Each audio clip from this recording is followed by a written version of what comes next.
ఇండియాలోనే #1 varicose veins hospital Avis vascular centre. నమస్తే రమగారు. నమస్తే జయ. రమగారు, ఇంటి ముఖద్వారం దగ్గర కొన్ని వస్తువులు పెట్టుకోవాలి, కొన్ని వస్తువులు పెట్టుకోకూడదు లాంటి నియమాలు ఉన్నాయి. ఏమి ఉంచుకోవచ్చు? చాలా ఉంచుకోవచ్చు జయ.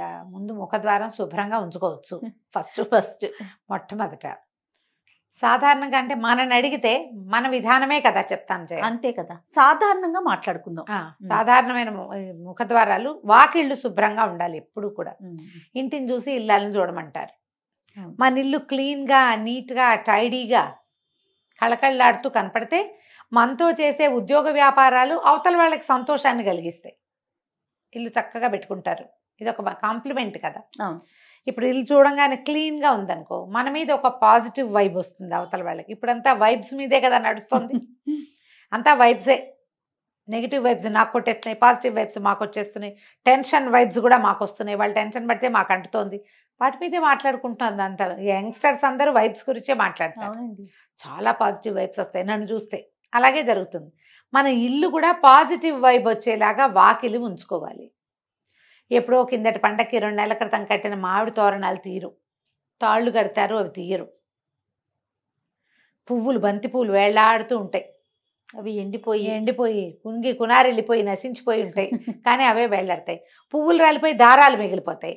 ఈ దారాలు గీరాలు ఉంచకండి. వాకిలి గుమ్మాన్ని శుభ్రంగా ఉంచుకోండి. ఎప్పటికప్పుడు తుడవండి. వాకిలి తలుపు, వాకిలి గుమ్మము శుభ్రంగా తుడవటం. విధానం ఉంటే చక్క గుమ్మానికి కాస్త పసుపు రాసి బొట్టు పెట్టటము, చక్కగా ముగ్గేయటము వాకిట్లో. ఈ జాజు అవి రాసి ఏదో డిజైన్ అంతా చేయలేకపోయినా ఓకే, మనకు వచ్చింది ఏదో. వాకిలి శుభ్రంగా ఉంచి ఓ తెల్లటి ముగ్గు ఒకటి కనపడుతుంటే కళగా ఉంటుంది. Positive vibe. ఎప్పుడు వాకిళ్ళకి ముందుగా చీపుళ్ళు పెట్టద్దు. వాకిలి గుమ్మాల కానించి వాకిలి తొలవాకిలి గుమ్మం వెనకాల, తలుపు వెనకాల చీపుర్లు గీపుర్లు పెట్టబోకండి. చీపురు, చేట, బూజుకర్ర, చెప్పులు తలవాకిలి దగ్గర పెట్టద్దు. ఇవేవి మీకు పాజిటివ్ వైబ్ని కలిగించవు. వెగటుగా, ఆడ్ మ్యాన్ అవుట్ లాగా, ఉండకూడదు ఏదో ఉన్నట్టుగా అలాంటి భావాలు కలిగిస్తాయి. వాస్తురీత్యా చెప్పట్లేదమ్మా, జనరల్గా చెప్తున్నా. వాకిలి గుమ్మం ఎదురుగుండా చెప్పులు విడవకండి. గుమ్మానికి పక్కగా విడవటం అలవాటు చేసుకోండి. ఎవరింటికైనా వెళ్ళినా కూడా అంతే, గుమ్మం ఎదురుగుండా విప్పద్దు. చెప్పులు విప్పి గుమ్మంలోకి వెళ్ళండి. ఏదైనా ముగ్గేసుకున్నారట్టుగా ముగ్గులు తొక్కుంటూ వెళ్ళిపోబోకండి. పిల్లలు ముగ్గు తొక్కితే ముగ్గుంది తొక్కద్దు అని చిన్నతనంలో చెప్పండి. చాలామంది ఆడపిల్లలను కూడా చూస్తాను నేను. చక్కగా ముగ్గేసుకుంటారు ఎదురింటి వాళ్ళు, ఏమిటో ముగ్గులు తొక్కుంటూ పోతారు. ముగ్గు ఏదో ఒక పవిత్రమైన భావంతో, ఇప్పుడు వాళ్ళ ఫీలింగ్స్ కదమ్మా అవి. అంతే కదా, వాళ్ళ భావాలు, మనోభావం అది. దాన్ని తొక్కేస్తే ఎలాగా? తప్పు కదా. అవును, ఆ పని చేయకూడదు. ముగ్గులు తొక్కకూడదు, గుమ్మం తొక్కకూడదు. ఈ 2 నేర్పించాలి. గుమ్మాల మీద నిలబడకూడదు. చాలా మందిని ఇటీవల చూస్తాంటే, మామూలుగా మనం పసుపు కలర్ వేయించుకుని డిజైన్ వేయించుకున్నాం అనుకో, శాస్త్రానికి ఏదో ఒక పసుపు చుక్క పెట్టుకోవచ్చు. పండగలకి చక్కగా తోరణాలు కట్టడం, కలర్ఫుల్గా ఏవైనా తోరణాలు వేసుకునే వాళ్ళు కూడా కనిపిస్తారు. గుమ్మం పైన ఓ వినాయకుడు బొమ్మ, ఒక కళ్ళదిష్టి వినాయకుడు, లేకపోతే ఏదైనా పటికో, ఏదైనా నల్లటి బట్టలోనో ఎర్రటి వస్త్రంలోనో కట్టిన పటిక కానీ, కొబ్బరికాయ కానీ కట్టుకుంటారు. అది గుమ్మానికి కట్టరు, గుమ్మం పైన కడతారు కదా. అవును, గుమ్మానికి ఏమైనా రంగులు పూసలు, తోరణాలు మీరు కట్టుకుంటే కట్టుకోండి, మాకేం అభ్యంతరం లేదు.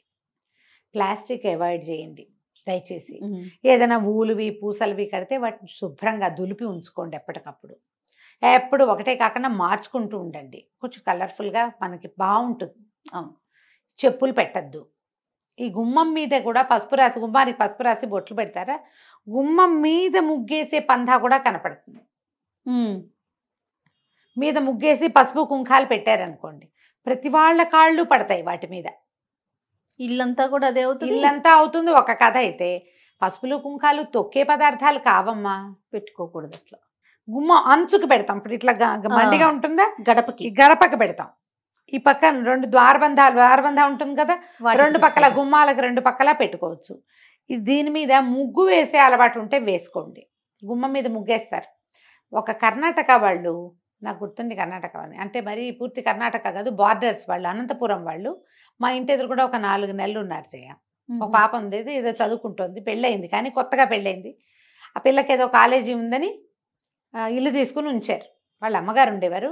పొద్దుటి పూట ఆవిడ శ్రద్ధగా బాస్పెట్లు వేసుకుని గుమ్మం దగ్గర కూర్చుని గుమ్మం తుడిచి ఓల్డ్ అంతసేపు వేసేవాళ్ళు ముగ్గు. బొట్లు పెట్టి ఒక అగరత్తు వెలిగించి ద్వార గౌరి గడప గౌరికి పూజ చేసేవారు ఎవ్రీడే. అబ్బా, ఎవ్రీడే చూసాను చేయ నేను. వాళ్ళ పద్ధతి వాళ్ళ పద్ధతి నాకు భలే సంతోషంగా ఉండేది, బాగుండేది. మనం కూడా చేద్దంటే మనకు ఆ బంధా లేదు అసలు. గడప గౌరి అని ఒక నోము ఉంది, ఏడాది పాటో 2 ఏళ్ళ పాటో చేస్తారు, నాకు బాగా తెలియదు. కానీ గడప గౌరి నోము అని ఉంది, రోజు గడపకు బొట్టు పెట్టాలి. లక్షణంగా వేసేవాళ్ళు. ఇప్పుడు కూడా లక్షణంగా ముగ్గులు వేసేవాళ్ళు మా కింది ఇళ్ళలో అందరి చోట్ల ఉన్నారు, అందరు వేసుకుంటారు. చాలా మంది సింహభాగం వేస్తారు అనుకో, అందరూ వేసుకుంటారు.